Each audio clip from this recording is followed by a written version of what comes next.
காப்பியமான 10 தலையின் அப்பா டிஆர். இவர் தலைகோதும் அழகில் தமிழே தனி பணிந்து பவனி வருகிறது. தஞ்சை மயிலாடுதுறையில் ஏவிசி கல்லூரியில் MA படித்தவர் வாங்கிய பட்டத்தை பெட்டிக்குள் வைக்கவில்லை, தன் குடும்பத்திற்குள் வைத்தார். தமிழின் முதல் காப்பியமான சிலப்பதிகாரத்தின் நினைவாக சிலம்பரசன், உலக பொதுமறை திருக்குறள் நினைவாக குறளரசன் என்று பெயர் வைத்தார். இன்று கூகுளில் உலகத்தின் சிறந்த தொன்மொழியாக, தொன்மை வாய்ந்த பழமை மொழியாக, தமிழில் சிறந்த இலக்கிய மொழி என்று அறியப்படும் போது அதையே தன் மகளுக்கு வைத்து இலக்கியா என்று பெயர் வைத்து பெருமை சேர்த்தார். உலக சினிமா ஊமை படம் தொடங்கி கருப்பு வெள்ளை, கலர் படம், motion pictures, cinema bioscope, 70mm என்று மாறிக்கொண்டே இருக்கிறது. ஆனால் உலக சினிமாவிலேயே அடுக்குமொழியை அறிமுகப்படுத்தி தன் பேச்சால் திரையுலகை தன் பக்கம் கிடுகிடுக்க வைத்தவர் இந்த டிஆர். இன்று தமிழ் சினிமாவில் இண்டிபெண்டன்ட் மேக்கர் என்று சொல்லக்கூடிய அத்தனை கலைஞர்கள் வருவதற்கும் முன்னோடி டிஆர் தான். காரணம், இவர் யாரிடமும் உதவி இயக்குனராக இருந்ததில்லை. இவர் யாரிடமும் உதவி இசையமைப்பாளராக இருந்ததில்லை. இவர் யாரிடமும் தயாரிப்பு பணியை கற்றுக்கொள்ளவில்லை. ஆனால் ஒட்டுமொத்த திறமைகளையும் சினிமாவின் முக்கிய பொறுப்புகள் அனைத்தையும் சுயம்புவாக எழுந்து வேர்விட்டு ஆலமரமாக வெற்றி பெற்றவர். இதெல்லாம் உலக சினிமாவில் பேரதிசயம், பெரும் விஷயம். டிஆர் என்பது சினிமாவில் வெறும் பேர் அல்ல, பேர் உதாரணம்.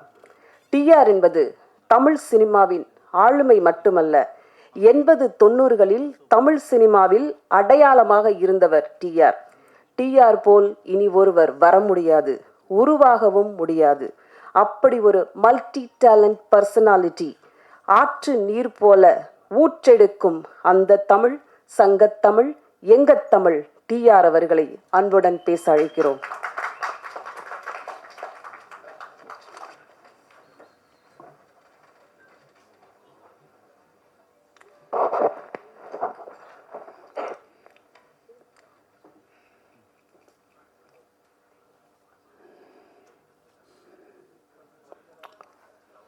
வணக்கம்.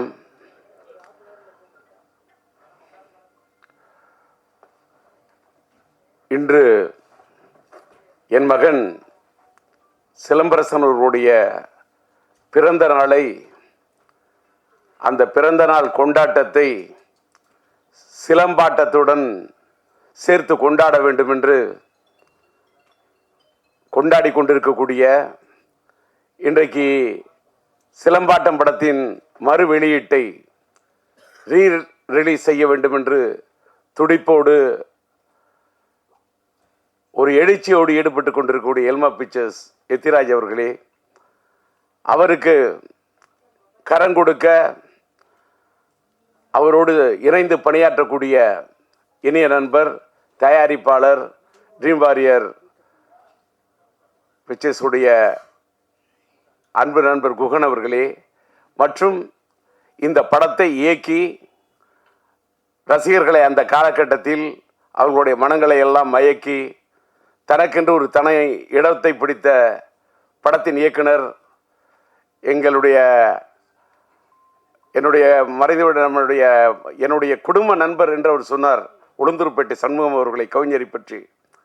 அவர் எங்களுடைய குடும்ப நண்பர், என் மனைவி இல்லத்தை சார்ந்தவர்களுக்கு ரொம்ப நெருங்கிய நண்பர். அவர் வீட்டிலே இருக்கக்கூடிய அவருடைய மகளை நான் என் படத்திலே பாட வைத்திருக்கின்றேன். என்னுடைய மகன் படத்திலே சரவணன் இயக்குனராக பணியாற்றி இவ்வளவு ஒரு பிரம்மாண்டமான படத்தை தந்திருக்கிறார் என்று சொன்னால், அப்படிப்பட்ட சரவணன் இன்றைக்கு இங்கே வந்து மேடையிலே வாழ்த்தி அமைந்திருக்கின்றார். அதை போல இங்கே வரவேற்று பேசிய, நல்ல பேருக்கேற்றவாறு கன்னி தமிழிலே, கவிதை நடையிலே எல்லோரையும் வரவேற்று பேசிய அன்பு சகோதரி கவிதா இங்கே அழகாக, அற்புதமாக, தெளிவாக, நல்ல உச்சரிப்போடு, உற்சாகத்தோடு தமிழை உச்சரித்த அழகை பார்க்கின்ற போது இன்னும் தமிழ் வாழ்ந்து கொண்டிருக்கிறது என்பதற்கு தமிழ் திரையுலகத்திலே இதை போன்ற சான்றுகள் இருக்கட்டும், இதை போன்ற சாட்சிகள் இருக்கட்டும், இதை போன்ற தடயங்கள் இருக்கட்டும். அவருடைய பேச்சை கேட்டவுடன் இந்த படத்தை பற்றி எந்த இடத்துல எதை பற்றி பேசணுமோ அதை பற்றி தான் பேசணும். அந்த அம்மா என்ன பார்த்த உடனே, நான் இங்கே வந்திருக்கிறது, நான் ஒரு பார்வையாளராக வந்திருக்கின்றேன். நான் இப்பெல்லாம் எந்த மேடைக்கும் அதிகமாக போகிறதில்ல.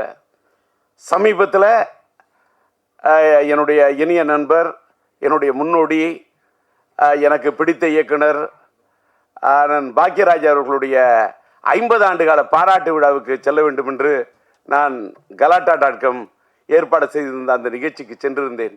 அதுக்கு காரணம் என்னன்னா, எல்லாரும் நினைப்பீங்க கூப்பிட்டோன்னு போயிடும். கூப்பிடுற விதத்தில் கூப்பிட்டாரு, அன்பா கூப்பிட்டாரு, பண்பா கூப்பிட்டாரு, பக்குவமா கூப்பிட்டாரு பாக்கியராஜ். அவரே கூப்பிட்டாரு, அதனால மட்டும் போனேன். அதே மாதிரி இந்த நிகழ்ச்சியில் நான் இங்க நிக்கிறதுக்கு காரணம், ஒரு விநியோகஸ்தரை மதிக்க வேண்டும். இன்னைக்கு நம்ம எல்மா பிக்சர்ஸ் எத்திராஜ் இந்த படத்தை வெளியிடுகிறார் என்று சொன்னால், ஏதோ எங்கிருந்தோ ஒரு கரும்பு தோட்ட வியாபாரம் பண்ணிக்கிட்டு இருந்தேன், நான் காய்கறி வியாபாரம் பண்ணிக்கிட்டு இருந்தேன், அதை ஆனாலும் எனக்கு சினிமா மேலே ஈடுபாடு, யாருக்கு வேணாலும் சினிமாவில் ஈடுபாடு வரலாம், அது வேற விஷயம். அவங்க சினிமாவை ரசிக்கலாம், சினிமாவில் என்ன வேணா பண்ணலாம். ஆனால் அவர் விநியோகஸ்தராக இருந்து கிட்டத்தட்ட எனக்கு தெரிஞ்சு ஒரு 10-15 படங்களுக்கு மேல என்னுடைய மகனுடைய மாநாடா இருக்கட்டும், மார்க் ஆண்டனியா இருக்கட்டும், மார்த்தட்டி சொல்லக்கூடிய அளவுக்கு படங்களை, அது அவர் கோயம்புத்தூரை சேர்ந்தவர், அத்தனை படங்களை வெளியிட்டு பார்த்தவர். அவருக்கு இந்த படத்தின் மீது ஒரு தாளாத ஒரு இது. அவருக்கு பாலன் என்ற என்னுடைய இனிய நண்பர் தான் இந்த படத்தை வாங்குவதற்கு, இது LMM இந்த படத்தை தயாரித்தது என்னுடைய இனிய நண்பர் மறைந்துவிட்ட LMM லட்சுமி மூவி மேக்கர்ஸுடைய முரளி அவர்கள். இங்க சரவணன் சொன்ன மாதிரி இந்த படத்துடைய பட்ஜெட்டு பெரிய பட்ஜெட்டு. அந்த காலகட்டத்தில் இந்த படம் ரொம்ப பெரிய பட்ஜெட்டு. அதை எடுக்க அவர் தயங்கிய போது, நாம் இன்னைக்கு LMM முரளியோட பையன் கோகுல் அவர் இருக்காரு, கோகுலுக்கு கூட தெரியும், அந்த தயாரிப்பாளருக்கு முரளிக்கு அந்த அளவுக்கு நான் உறுதுணையாக அவருக்கு உற்சாகத்தை ஊட்டி ஊக்கத்தை கொடுத்து இது பண்ணு. ஏன்னா பட்ஜெட் எப்படின்னா, முரளி சார், சரவணன் நீங்க கேளுங்க, சரவணன் சொன்ன சப்ஜெக்ட், அதுக்கு என்ன தேவைன்னு யோசிக்காதீங்க, பட்ஜெட் சப்ஜெக்டை பாருங்க, பட்ஜெட்டை பார்க்காதீங்க, அடிச்சு சொன்னேன். அதே மாதிரி அவரால் முயன்ற அளவு அந்த காலத்தில் இந்த படம் ஒரு பெரிய பட்ஜெட் படம், அந்த அளவுக்கு அவர் எடுத்திருந்தாரு. அப்படிப்பட்ட ஒரு தயாரிப்பாளர். அந்த படம் அந்த காலத்திலேயே இதில் என்னுடைய சிலம்புடைய இனிய நண்பர் என்னுடைய காதல் எழுவதில்லை படத்தில் இது பண்ணி, அதுக்கப்புறம் மன்மதன் படத்தில் சிலம்பால இது பண்ணப்பட்ட நம்முடைய நண்பர் சந்தானம் இந்த படத்தில் அற்புதமான காமெடி ரோல் பண்ணியிருப்பார். படம் சார், என் பையனோட பிறந்த நாள் இன்னைக்கு அந்த படத்தை பற்றி நான் சொல்றதை விட, இந்த ரீரிலீஸ் காலகட்டத்தில், ரிலீஸ் காலத்தை விட இந்த ரீரிலீஸ் காலம் இது ஒரு மாறுபட்ட காலம், இது ஒரு AI காலம், இது ஒரு ChatGPT காலம். இன்னைக்கு ரீரிலீஸ், இன்னைக்கு டிஜிட்டல் வேர்ல்டு, படங்கள்லாம் இன்னைக்கு டிஜிட்டல் அவுட்புட்ல இன்னைக்கு இருக்கக்கூடிய சவுண்டு எல்லாமே வேற ரேஞ்சு. நான் அதை என்ன சொல்றேன்னு சொன்னாக்கா, நான் அப்படி பார்க்குறேன், படத்தை பார்க்குறேன், பிரமிக்க வைக்குது. என் பையங்கிறதெல்லாம் அதெல்லாம் தூக்கி அந்த வைக்கணும். நான் முதல்ல படைப்பாளி அப்படிங்கிறத விட நான் பெரிய ரசிகன். நான் எல்லா படத்தையுமே ரசிப்பேன். நான் பயங்கர கலா ரசிகன், தேட்டரில் போய் படம் பார்க்கக்கூடிய ரசிகன். இந்த படம் நான் தேட்டரில் பார்த்தேன். இங்கே இந்த நம்மளுடைய பிரசாத் இந்த நம்மளுடைய லேப் தேட்டரில் பார்க்கவுள்ளே பிரமிக்க வைக்குது. என்னன்னா, என்ன கலர்ஃபுல் ஃப்ரேமு. நானே பிரம்மாண்டமாக படம் எடுக்கிறவன், பிரம்மாண்டமாக டான்சர்ஸ் போட்டு எடுக்கிறவன். அந்த தமிழன் அந்த பாட்டுக்கு, தமிழன்னு சொல்லக்கூடிய அந்த பாட்டுக்கு என்ன கலர்ஸ், என்ன டான்சர்ஸ், என்ன கோரியோகிராஃபி, அதில் என்ன ஆர்ட் டைரக்ஷன், அதில் அவர் ஒவ்வொரு ஃப்ரேமும், அந்த ஃப்ரேம் ஒன்றுத்துலையும் அது ஜொலிக்குதுன்னா பேசிக்லி அவர் கேமராமேன், அந்த ஒளிப்பதிவாளராக இருந்து தன் உள்ளத்தில் பதிவு செய்த விஷயத்தெல்லாம் படத்தில் எடுத்திருக்காரு. என்னடா இதுன்னா, ஒரு படத்தை பற்றி பேச வந்தா அதை பற்றி பேசணும், அதோட இயக்குனரை பற்றி பேசணும், அந்த படத்தை இன்னைக்கு பெரும் முயற்சி எடுத்து ரிலீஸ் பண்ணக்கூடிய எத்திராஜை பற்றி பேசணும். அதுக்கு வந்து இந்த படத்துக்கு உறுதுணையாக இருந்து கரம் கொடுத்திருக்கு. இந்த படத்தில் நடித்தது என் மகன், அவர் இந்த படத்துக்கு உறுதுணையாக இருந்தது தயாரிப்பாளர் குகன். நான் என் மகனையும் பார்க்கின்றேன், குகனையும் பார்க்கின்றேன். இன்னொன்று, இந்த படத்தில் நடித்த ஆர்டிஸ்ட் அத்தனை பேருமே, சந்தானமா இருக்கட்டும், Santhanam yes, Saravanan director yes, சிம்புவோட அந்த தமிழ் கதாபாத்திரத்தில் உயிர் கொடுத்து நடிச்சிருப்பாங்க அந்த அம்மா ஸ்னேகா, அது எஸ். சிலம்பரசனும் ஸ்னேகாவும் அந்த மச்சான் மச்சான் மச்சான் மச்சான் பாட்டு இருக்கு பாருங்க, என்ன மச்சான் மச்சான் பாட்டு, ஒரே ஒரு பாட்டு, தச்சான் தச்சான் மனச தச்சான்னு சொல்லக்கூடிய நான் முத்துக்குமார் எழுதின அந்த பாட்டு, அவங்க 2 பேரும் வரக்கூடிய அந்த பாட்டு அவ்வளவு பிரம்மாண்டம் எடுத்திருப்பாரு. அப்படியே சும்மா அந்த அவுட்டோர்ல அந்த பாட்டோடைய அந்த பாட்டை எடுக்கிறதுக்கு என்ன வந்து சரவணன் முயற்சி பண்ணிட்டு இருப்பாரு. எல்எம் முரளி வந்து சொன்னப்ப அந்த பாட்டு படத்தில் அவ்வளோ லவ்லியா இருக்கும். அது வந்து இளையராஜா அண்ணன் பாடியிருப்பாரு. அந்த பாட்டை அந்த 2 பேரையும், சிலம்பரசன் ஸ்னேகா 2 பேரையும் பார்த்தாக்கா, சிலம்பரசன் ஒரு எஸ், ஸ்னேகா அந்த அம்மாவுக்கு ஒரு இனிஷியல் எஸ், இந்த எஸ் சேர்ந்தா டபுள் எஸ், அதாவது எஸ்எஸ். அதாவது நம்ம எஸ்எஸ்ன்னு சொன்னா ஸ்டெயின்லெஸ் ஸ்டீல்னு சொல்லுவோம்ல, அதை தான் எஸ்எஸ்ன்னு சொல்லுவோம். அத மாதிரி எவர் கிரீன் ஸ்டெயின்லெஸ் ஸ்டீல் மட்டும் இல்ல, அது ஒரு stainless steel plus A feel. என்ன லவ், என்ன ரொமான்டிக், என்ன யதார்த்தமா இருக்கும் தெரியுமா அந்த பாட்டு. நான் முத்துக்குமார் அப்படியே அந்த பாட்டை அப்படி திட்டிருப்பாரு. அப்புறமா தமிழன் பாட்டுக்கு நம்முடைய மறைந்து விட்ட அண்ணன் வாலி அந்த பாட்டை அப்படியே அற்புதமா திட்டிருப்பாரு. எல்லாத்தை விட அந்த காலத்துல எல்லா பப்ளியும் எல்லா யூத்தும் கொண்டாடின பாட்டு தான் அந்த வேர் இஸ் த பார்ட்டி. அந்த பாட்டு படமாக்கப்பட்டது டிஆர் சிம்பு கார்டன்ல, எங்க தோட்டத்தில் தான் எடுத்தாங்க. சரவணனுக்கு தெரியும். இன்னைக்கு டிஆர் கார்டன், சிம்பு கார்டன் அன்னைக்கு சிலம்பாட்டம் எடுத்த காலத்து கட்டத்தை கூட இன்னைக்கு வேற கட்டத்தில் மாறி இருக்கு. இது என்னன்னா, அந்த அளவுக்கு இந்த படத்தை ஒரு நல்ல நேர்த்தியாக எடுக்கப்பட்ட படம் இன்னைக்கு ரீரிலீஸ் பண்ணா, இது ரீரிலீஸுக்கு ஒரு ஆப்டான படம் என்பதை எல்மா பிக்சர்ஸுக்கு சொல்றேன். ஏன்னா இன்னைக்கு வந்து சமீபத்தில் வந்த படங்கள்ல லவ் ஸ்டோரிஸ் பயங்கரமா ப்ரூவ் பண்ணுது அப்படின்றது ஒத்துக்கிட்டாங்க. அத்தனை படங்கள், வாரணமாயிரமா இருக்கட்டும், நான் உதாரணம் எத்தனையோ சொல்லலாம். என்னுடைய பையனுடைய வாழ்க்கையில என்னையே கீழே தள்ளக்கூடிய அளவுக்கு மனசுல யோசிக்க வச்ச படம் லவ் ஸ்டோரியில. நானே ஒரு தலை ராகம் கொடுத்தவன், ரயில் பயணங்கள் கொடுத்தவன், கிளிஞ்சல்களுக்கு மியூசிக் பண்ணவன், மைதிலி காதல் எடுத்தவன், உயிருள்ள எடுத்தவன், இன்னைக்கு உயிருள்ள கூட ரீரிலீஸ் பண்றேன். That is different. எத்தனையோ லவ் ஸ்டோரி கொடுத்துருக்கேன், பூக்களை பதிக்காதுக்கு மியூசிக் பண்ணியிருக்கேன். ஆனா என்னையே என் வாழ்நாளிலேயே என்னையே திகைக்க வச்சு ரசிக்க வச்சு ஒரு பெரிய லவ் ஸ்டோரி விண்ணை தாண்டி வருவாயா. இன்னைக்கு லவ் ஸ்டோரிக்கு இன்னைக்கு இல்லை சார், டி ராஜேந்தர் இல்ல, இன்னைக்கு இல்ல. அது கல்யாண பரிசு காலமா இருந்தாலும் சரி, தேவதாஸ் காலமா இருந்தாலும் சரி, வசந்த மாளிகை காலமா இருந்தாலும் சரி, மறைந்து விட்ட மக்கள் திலகம் அவர்களுடைய அன்பேவா காலமானாலும் சரி, லவ் ஸ்டோரி தான். அதை ஒண்ணுமே ரீப்ளேஸ் பண்ணவே முடியாது. அது அன்னைக்கு இல்லைனாலும் அது ஒரு லேண்ட்மார்க் தான். அப்படி ஒரு விண்ணை தாண்டி வருவாய், அப்படி ஒரு லவ் ஸ்டோரி அது. ஆனா ஆக்ஷன் படமும் ரீரிலீஸ்ல நிக்குங்கிறத ப்ரூவ் பண்ணது நம்முடைய அல்டிமேட் ஸ்டார் அஜித்தோட மங்காத்தா ரீரிலீஸ்யா. அது கூட அத்தனை புது படத்தை விடுறாங்க, நிக்கலையே, புது படங்கள் விக்கலையே. என்ன காரணம்? கரெக்டா புரிஞ்சுக்கிட்ட ராஜா.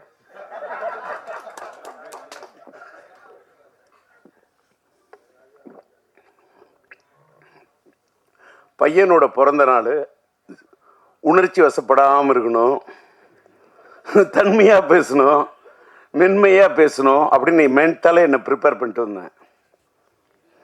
அந்த எதுக்கு சொல்கிறேன்னா, உணர்ச்சி ஏன் வசப்படுறேன்னு சொல்லிட்டாக்கா, அன்னைக்கு சாதிச்ச அந்த சாதனையை இன்னைக்கு சாதிக்கிறதுக்கு முயற்சி பண்ணுங்கிறதுக்காக தான் ரீரிலீஸ்லாம். பாருங்க, ஒரு தடவை ஒன்றும் இல்லை, அங்கே இந்த பேனரோட சைஸ் சின்ன அடிச்சிருக்காரு, 10:25. அவரு தான் இந்த ஃப்ரேமிங் தூக்கி நிற்கிற. அதாவது பார்த்தா கிட்ட போய் அந்த ஒரு போட்டோவை பார்த்தா அப்படியே என் பையன் தான் அந்த என்ன என்ன என்ன அந்த என்ன கலர் சேச்சுரேட், என்ன பியூட்டிஃபுல்லா என்ன பிக்சல் ரேட்டு அப்படியே நேரில் பார்க்குறது மாதிரி ஒரு ஒரு கலைஞன். அந்த பிரிண்டிங் கூட, அந்த ஸ்டில் ஃபோட்டோகிராஃபி யார் எடுத்திருப்பான், அதை எப்படி பிரிண்ட் பண்ணியிருப்பாங்க, இதெல்லாம் நான் ரசிக்கிறேன். நான் கலா ரசிகன். அது மாதிரி படங்கள் ஒன்றும் தமிழ் சினிமா ஒன்றும் சாதாரண சினிமா உலகம் கிடையாது. பல சாதனைகள் கொடுத்த சினிமா உலகம். இன்னைக்கு கொஞ்சம் அப்படி சறுக்கிக்கிட்டு இருக்கலாம். ஒரு காலகட்டம் சறுக்கணும், ஒரு காலகட்டம் சரித்திரத்தை ஏற்படுத்தும். அப்படிப்பட்ட ஒரு சரித்திரத்தை இந்த படம் ஏற்படுத்த வேண்டும் என்று விரும்பி கேட்டுக்கொண்டு, இன்னைக்கு ஒரு பெரிய ஒரு விஷயத்த சொல்லணும்னா, எனக்கு கொஞ்சம் அப்படியே கணச்சிக்கிட்டு அப்படி பேச ஆரம்பிச்சேன்னு தொண்டை வரல்ற மாதிரி இருக்குன்னு சொன்னோன்னே, நான் என்ன பேசிக்கிட்டே இருந்தேன். நான் ஒரு பக்கம் வறண்ட தொண்டையை பார்ப்பேனா, திரண்ட இந்த கூட்டத்தை பார்ப்பேனா. ஏன்னா இந்த காலை நேரத்திலும் திரண்ட இந்த கூட்டத்தை பார்க்கின்ற போது வறண்ட தொண்டையை பற்றி கவலைப்படவே இல்லை. கரை புரண்டு வரக்கூடிய அந்த தமிழை மட்டுமே பார்க்குறேன், அந்த வார்த்தையை மட்டுமே பார்க்குறேன். சார் அவர் சொன்னார் பாருங்க சார், காலத்துக்கும் வாலி என்ன எழுதின தமிழனை பற்றி ஒரு பாட்டு. இந்த பாட்டு படத்தில் கேரக்டர் செக்ஷன் பேரே தமிழியா? அதுக்கு என்ன காரணம்? உளுந்தூர்பேட்டை சண்முகம் பையனுக்கு பச்ச பேரு சரவணன். சிலம்பரசன் நடிச்ச படம் சரவணன். டிஆர் டைரக்ட் பண்ண படம் எங்க வீட்டு வேலை நடிச்சது. அந்த காலத்துல நம்மளுடைய இளைய தளபதி விஜய் அவர்களோட படத்துல கலக்கன சங்கீதாமா இருக்காங்களே, அவங்க என்னுடைய எங்க வீட்டு வேலன் படத்துல சிலம்பரசனுடைய அந்த காலத்து படத்தில் நடிச்சவங்க. அந்த அப்படிப்பட்ட சரவணன் குடும்ப நண்பர், அந்த தமிழ் பெயர், அவங்க அப்பாவோட பேர் உளுந்தூர்பேட்டை சண்முகம். என்ன முருகனை பத்தி எத்தனை பாட்டு, என்ன நயம், என்ன கலைநயம், என்ன கவிநயம். அப்படி எழுதினவரோட பையனுடைய படைப்பு. படத்துக்கு தலைப்பு வைக்கணும்னா தமிழ், அங்க கதாநாயகன் பேர் தமிழியா, படத்தோட டைட்டில் சிலம்பாட்டையா.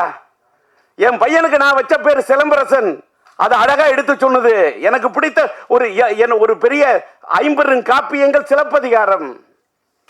எனக்கு பிடிச்சது அந்த இளங்கோவன். என்னால வாழ்க்கையில வாட முடியாது. இளங்கோவன் படைத்தது அந்த சிலம்பு. இந்த ராஜேந்திரன் கண்டெடுத்தது இந்த சிலம்பு. எனக்கு கிடைச்ச ஒரே சிலம்பு இந்த சிலம்பு தான். அவன் காற்சிலம்பை வைத்துக் கொண்டு விளையாடினான், நான் என் கையில் கிடைத்த சிலம்பை வைத்துக் கொண்டு விளையாடினேன். அப்படிப்பட்ட என் மகனுக்கு சிலம்பரசன் என்ற பெயரை வைத்து, அந்த சிம்பு என்ற பெயர் கூட சிலப்பதிகாரத்தின் அடுத்த இதுன்னு யாருக்கும் தெரியாது. ஏதோ சிலம்பரசனை சுருக்கி சிம்புனோ, அதையும் தமிழோட தான் கூப்பிடுவேன். என் பையனை சிலம்புன்னு கூப்பிடக்குள்ளேயே என்னமோ அரும்பு பூக்கிற மாதிரி இருக்கும். அப்படியே தை மாசத்து கரும்பு தோட்டத்தையே கடிச்சு சிலம்பு, அப்படி கரும்பு சாப்பிடுற மாதிரி சிலம்புன்னு அப்படி தமிழை சொல்லி வளர்த்தவன் சார். அதாவது எல்லாரும் எத்திராஜிங்க, எல்லாரும் பையனை பொத்தி வளர்ப்பாங்க. நான் என் பையனை பொத்தி வளர்த்ததே இல்லை. எத்துவேன், ஃபைட்டு, போட வாங்கடா குத்து, அடுறா, ட்ரம் அடிக்கணும், பீட்டோட அடிக்கணும்.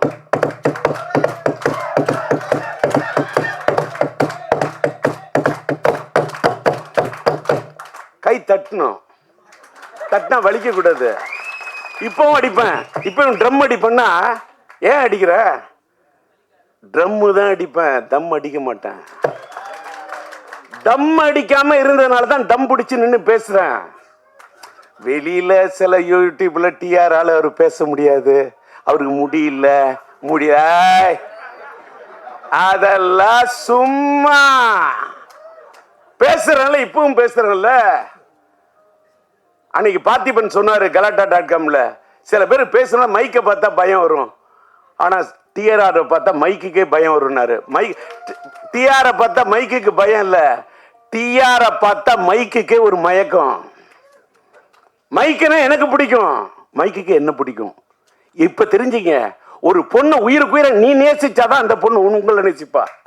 அதான் காதல். லவ் என்பது கண்ணாடி மாதிரி. கண்ணாடியில் நீ ஒன்ன பார்க்குற மாதிரி ஒரு பொண்ணை பார்க்கணும்.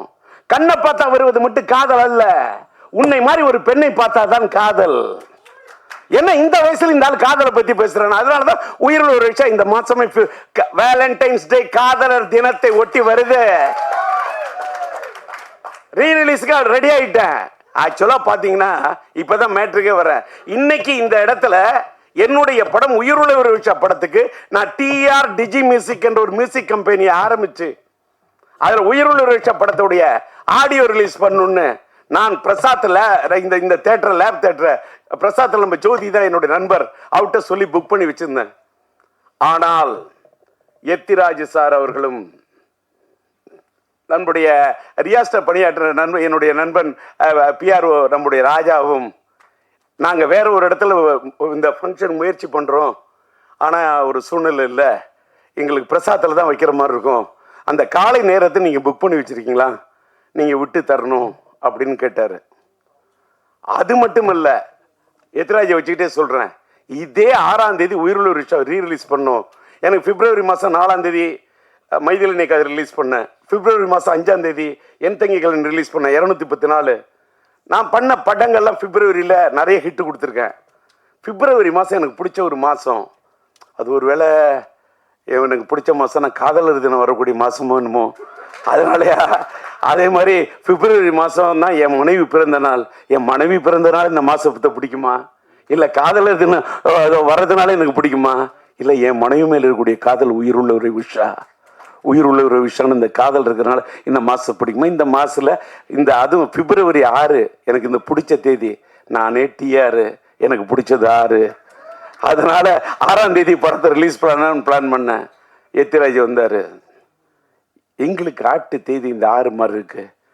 இந்த பாலன்னு ஒருத்தர் நண்பர் அவர் அழைச்சிட்டு வந்துட்டாரு. இந்த 6ஆம் தேதி நீங்கள் விட்டு கொடுக்கணுன்னாங்க. சரின்னு 6ஆம் தேதி பட ரிலீஸுக்கு தேதியை விட்டு கொடுத்தேன். நான் கொஞ்சம் தள்ளி வரேன்னு சொன்னேன். அங்கேருந்து இந்த ராஜா உங்களுடைய ஆடியோ ரிலீஸை கொஞ்சம் நீங்கள் தள்ளி வச்சுக்கிட்டிங்கன்னா இந்த பிரசாத் தேட்டரை நாங்கள் புக் பண்ணிவிட்டு நாங்கள் எடுப்போம்னு இதை தள்ளி வைக்க சொல்லி ராஜா கேட்டார். ஒரு பக்கம் ராஜா, ஒரு பக்கம் எத்திராஜ். எத்திராஜ் பேரில் பார்த்தாலும் ஒரு ராஜா, இந்த பிஆரோட பேரை பார்த்தாலும் ராஜா. ஒருதலை ராகத்தில் கதாநாயகன் பேர் ராஜா, அது மட்டும் இல்லை என் பேரே உண்மையிலே ராஜா. இந்த பக்கம் ஒரு ராஜா, இந்த பக்கம் ஒரு ராஜா. சரி நீங்களே விழாவை நடத்துங்கன்னு தூவிட்ட ரோஜா. ஏன்னு கேட்டா அதுக்கு தகுந்த மாதிரி நான் இன்னைக்கு ஒரு டிஆர் டிஜி மியூசிக்னு ஒன்று ஆரம்பிக்கிறோமே, என் பையனோட பிறந்த நாள்ல அதை பிறக்க வைப்போம். ஒரு மியூசிக் கம்பெனி, இன்னைக்கு மியூசிக் கம்பெனியில் பெரிய ஏகப்பட்ட பிரச்சனை, அதெல்லாம் பேசினா தலைப்பு மாறிடும், அதை மறுபடியும் தனியாக பேசுகிறேன். இன்னைக்கு வந்த இடத்துல வந்தது மட்டும் பேசணும், கண்டதையும் பேசினா அது முறை இல்லை. அதனால கொடுத்துட்டேன். இந்த தேதியும் விட்டு கொடுத்தேன், இந்த இடத்தையும் விட்டு கொடுத்தேன். சார் எனக்காக என்னையும் கொடுத்தேன். என்னை கொடுத்து தானே சார் என் பையனே வந்தான். என்னை கொடுத்து என் பையனுக்காக என்ன வேணா கொடுப்பேன், எதை வேணா கொடுப்பேன், என்னையே கொடுப்பேன், என்ன எதை வேணா கொடுப்பேன், என் வாழ்க்கையை கொடுப்பேன். இடத்தை கொடுத்தேன், என் பையனுக்கு நான் தடத்தை கொடுத்தேன், என் பையனுக்கு இடத்தை கொடுத்தேன், என் பையனுக்கு படத்தை கொடுத்தேன். அதனாலதான் இன்னைக்கு சரவணன் சொன்ன மாதிரி இத்தனை 5 வருஷம் இல்லையா, 50 வருஷம் வந்தா கூட நாங்க சிம்புவோட ரசிகன் இருக்கான் பாரு. சிம்புவோட ரசிகன், யாருக்கு இப்படி ஒரு ரசிகன் கிடைக்கக்கூட, அப்படி ஒரு பேரை எடுத்து அப்படி ஒரு ரசிகர்களை சம்பாதிச்சிருக்க ஒரு பையனை பெற்றிருக்கேன். இன்னைக்கு காலையில் நம்மளுடைய சூலம் படத்தோட டைரக்டர் நம்மளுடைய எம் பாஸ்கருடைய மகன் பாஸ்கர் ஒரு பேட்டி கொடுத்துருக்காரு போல இருக்கு. யூடியூப்ல பார்த்தேன். காலையில் 4 மணிக்கெல்லாம் எழுந்துச்சேன். ராஜாட்ட சொல்லிட்டு எத்தனை மணிக்கு, நான் 8:30 மணிக்கு, நான் 8:30 மணிக்கு நான் ரெடி ஆகிட்டு இருக்கேன். ராஜா ஹேருக்கெல்லாம் ரெடி 8:30 மணிக்கு வரும். இல்லை எல்லாரும் அசம்பிள் ஆகிட்டு இருக்காங்க. இப்போதான் ஃப்ளைட்டில் ப்ரொடியூசர் வர்றாருன்றார். அடப்பாவி, என்னப்பா இப்படி சொல்கிற? நான் காலையில் 4 மணிக்கே எழுந்துச்சு ரெடி ஆகிட்டேன். நான் வாழ்க்கையில் ட்ரெயின் ஸ்டூடெண்ட்டு. ரயில் பயணங்களில் போய் காலையில் 6:40க்கெலாம் ட்ரெயினை பிடிக்கணும். 4 மணிக்கு எழுந்திருக்கிறாள். ரெடியாகி என்னன்னு கேட்டால், என் பையனுடைய பிறந்த நாளில் இந்த சிலம்பாட்டம் படத்தோட ரீரிலீஸில், என் பையனோட ரீரிலீஸில் இந்த படம் ஒரு தனி இடத்தை பிடிக்கணும்னு ஒரு தந்தையா